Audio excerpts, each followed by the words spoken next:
अस्सलाम वालेकुम students. Next अब हम जो है अपने नेक्स्ट जो हमारे टू फैक्टर्स हैं उनको डिस्कस करेंगे, जो factors affecting the rate of enzyme action.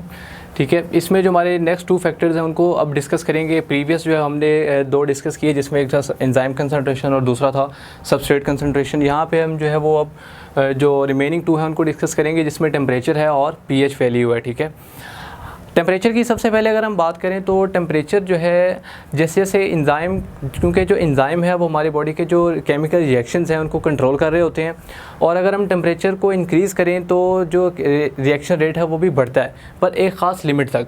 ठीक है, फॉर एग्ज़ाम्पल अगर हम बात करें जैसे कि हमारी बॉडी है उसका जो ऑप्टिमम टेम्परेचर है वो है 37 डिग्री सेल्सियस। ठीक है, यानी कि इस टेम्परेचर के ऊपर हमारी बॉडी के जो एंजाइम है वो प्रॉपर वर्क करते हैं। अगर हम इससे टेम्परेचर जो है वो इंक्रीज़ कर दें तो हमारी बॉडी में जो एंजाइम है वो डीनेचर्ड होना शुरू हो जाएंगे, उनका जो प्रॉपर वर्किंग है वो लॉस हो जाएगी। ठीक है, तो यहाँ पे हमारे पास एक ये ग्राफ शो है जिसमें ओवरऑल जो है वो पूरा दिखाया जा रहा है कि जो टेम्परेचर बढ़ने से जो रिएक्शन रेट है उस पर क्या इफ़ेक्ट होता है। ठीक है, सबसे पहले हम देखें कि हमारी बॉडी में जो हीट प्रोड्यूस होती है उसके इफ़ेक्ट्स क्या होते हैं। अगर हम हीट की बात करें, हीट की, तो जो हीट है ये टू टाइप्स ऑफ एनर्जीज़ है ये प्रोवाइड करती है। ठीक है, एक होती है एक्टिवेशन एनर्जी,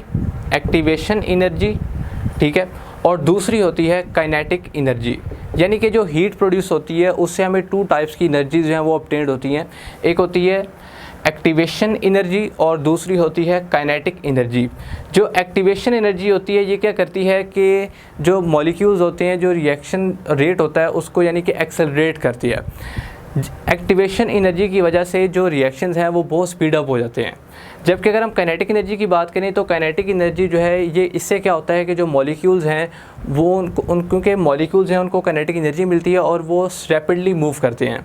ठीक है, अब ये हीट से हमें two types of energies provide हुई, एक तो एक्टिवेशन एनर्जी और दूसरा जो है वो काइनेटिक एनर्जी। एक्टिवेशन एनर्जी ने क्या किया कि जो रिएक्शन रेट है उसको एक्सेलरेट किया, जिससे रिएक्शन रेट स्पीड अप हो गया, और काइनेटिक एनर्जी ने क्या किया कि जो मॉलिक्यूल्स हैं उनकी जो मूवमेंट है उसको स्पीड अप कर दिया। ठीक है, अब अगर हम काइनेटिक एनर्जी को देखें तो अगर हम फर्दर अगर हीट को बढ़ाते जाएंगे तो इस तरह होता है कि जो मॉलिक्यूल्स होते हैं उनकी जो मूवमेंट है वो स्पीड अप होती जाती है। अगर हम हीट को थ्रू आउट इंक्रीज़ करते जाएं तो एक वक्त ऐसा आता है कि जो एंजाइम का जो मॉलिक्यूल है, क्योंकि इसके अंदर अगर हम देखें तो डिफरेंट टाइप्स ऑफ एटम्स जो हैं वो अरेंज होते हैं, क्योंकि एंजाइम्स आर ग्लोबुलर प्रोटीन्स, तो इनके एटम्स जो होती हैं उनमें जो वाइब्रेशंस हैं वो इंक्रीज़ हो जाती हैं। तो अगर तो हीट बढ़ती रहे तो एटम्स के जो एंजाइम्स के अंदर एटम्स हैं उनमें जो वाइब्रेशंस हैं वो बहुत ज़्यादा वायलेंट हो जाती है। ठीक है, जिसकी वजह से क्या होता है कि जो एंजाइम का स्ट्रक्चर है वो डीनेचर्ड हो जाता है। ठीक है, और एंजाइम अपना प्रॉपर फंक्शन जो है वो छोड़ देता है। यही चीज़ अगर हम ग्राफ में देखें तो यहाँ पे बताया जा रहा है, यहाँ पे शो हो रहा है रिएक्शन रेट और यहाँ पे जो है वो टेम्परेचर शो हो रहा है कि यहाँ पे अगर हम टेम्परेचर बढ़ाते जा रहे हैं तो रिएक्शन रेट पे क्या इफेक्ट हो रहा है। ठीक है, अब हमने टेम्परेचर रखा 10 degree Celsius, rate double for each 10 degree Celsius rise in temperature, कि अगर हम 10 डिग्री सेल्सियस टेम्परेचर राइज कर रहे हैं तो उससे जो रिएक्शन रेट है वो डबल होता जा रहा है। ठीक है, यानी कि यहाँ पे हमने टेम्परेचर रखा 10 डिग्री सेल्सियस तो रिएक्शन रेट यहाँ पे है। जैसे ही हमने 20 किया तो 20 करने से जो रिएक्शन रेट है वो हमारे पास पहले से डबल हो गया। अब हमने 30 कर दिया तो 30 करने से रिएक्शन रेट और डबल हो गया। ठीक है, 37 पे जो है ये यहाँ पे ऑप्टिमम आ रहा है कि ये जो है ये नॉर्मल हमारे पास शो हो रही है कि इस टेम्परेचर के ऊपर हमारी बॉडी के जो एंजाइम है वो वर्क करेंगे। जैसे ही हमने 37 से थोड़ा सा इंक्रीज़ किया तो डीनेचुरेशन स्टार्ट हो गई, एंजाइम्स हैं वो डीनेचर्ड हो गए।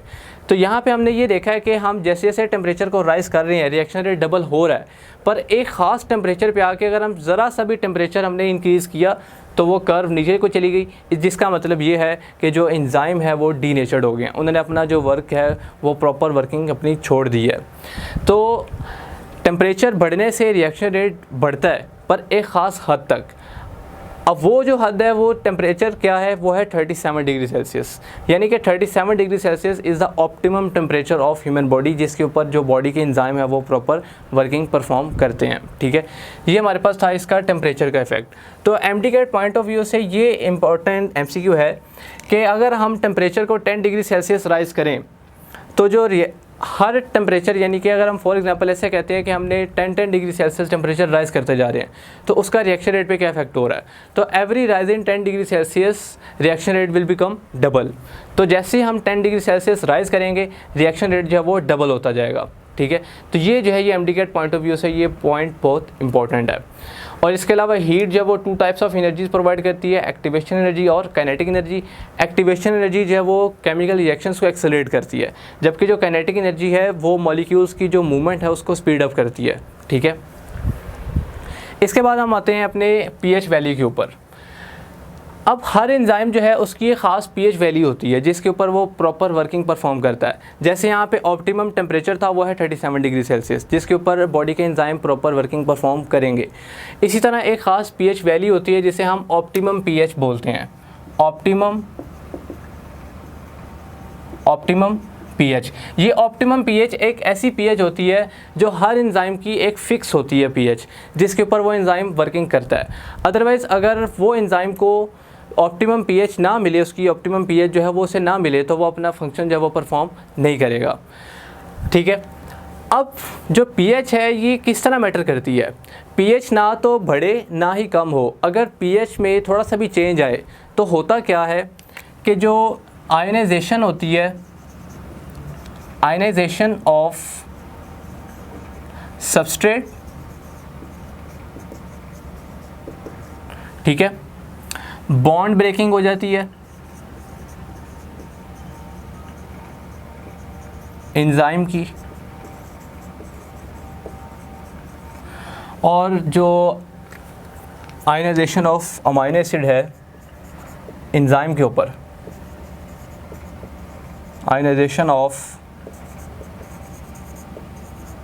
अमाइनो एसिड, ठीक है जी। अगर हम pH को चेंज कर दें, एंजाइम की pH थोड़ी सी भी चेंज हो जाए, तो होता क्या है कि जो यहाँ तो ये होता है कि जो सबस्ट्रेट है उसकी आयनाइजेशन चेंज हो जाती है, ठीक है, या फिर एंजाइम्स के जो बॉन्ड हैं वो ब्रेक हो जाते हैं, या फिर एंजाइम्स के अंदर जो अमाइनो एसिड हैं उनकी आयनाइजेशन जो है वो चेंज हो जाती है। तो ये तीनों में से कोई भी काम हो सकता है।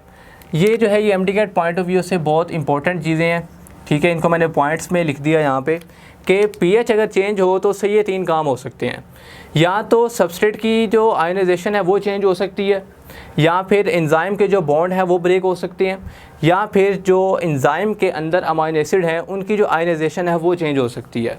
तो अगर इन तीनों में से कोई भी काम हो जाए तो एंजाइम अपना फंक्शन जो है वो प्रॉपर परफॉर्म नहीं करेगा, ठीक है, और एंजाइम जो है वो डीनेचर्ड होने पे आ जाएगा। जैसे फॉर एग्जांपल यहाँ पे कुछ एंजाइम्स लिखे हैं और उनकी यहाँ पे ये pH भी लिखी है। पेप्सिन जो है ये वर्क करता है 2 pH पे, यानी कि हाईली एसिडिक मीडियम में वर्क करता है। सुक्रेज जो है ये 4.5 पे, ये भी एसिडिक मीडियम में वर्क करेगा। एंटीरोकाइनेज 5.5 एसिडिक मीडियम, सिलिब्रियम आइलेज 6.8 और कैटेलेज 7.6 ये बेसिक पे चला गया, ठीक है, और कीमोट्रिप्सिन 7 to 8, और जो पैंक्रियाटिक लाइपेज है ये pH 9 पे वर्क करता है, और जो आर्जिनेज है ये 9.7 के ऊपर यानी हाईली बेसिक है, ठीक है। तो ये जो है हमारे पास कुछ, ये आपने याद रखना है कि इस पे कुछ भी पूछा जा सकता है कि हमसे पेप्सिन की pH पूछी जा सकती है वो 2 है, एंटीरोकाइनेज की पूछी जा सकती है वो 5.5 है, इस तरह कैटेलेज की पूछी जा सकती है तो वो 7.6 है।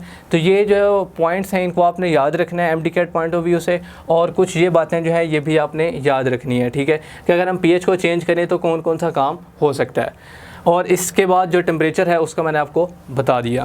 तो ये हमारे पास जो है इसके 2 इफेक्ट्स थे रिमेनिंग, जिसमें टेम्परेचर और pH वैल्यू के, टेम्परेचर का क्या इफेक्ट होता है और pH का क्या इफेक्ट होता है। तो यहाँ पे हमने MDCAT पॉइंट ऑफ व्यू से इन दोनों टॉपिक्स को डिस्कस कर लिया। Okay, thanks.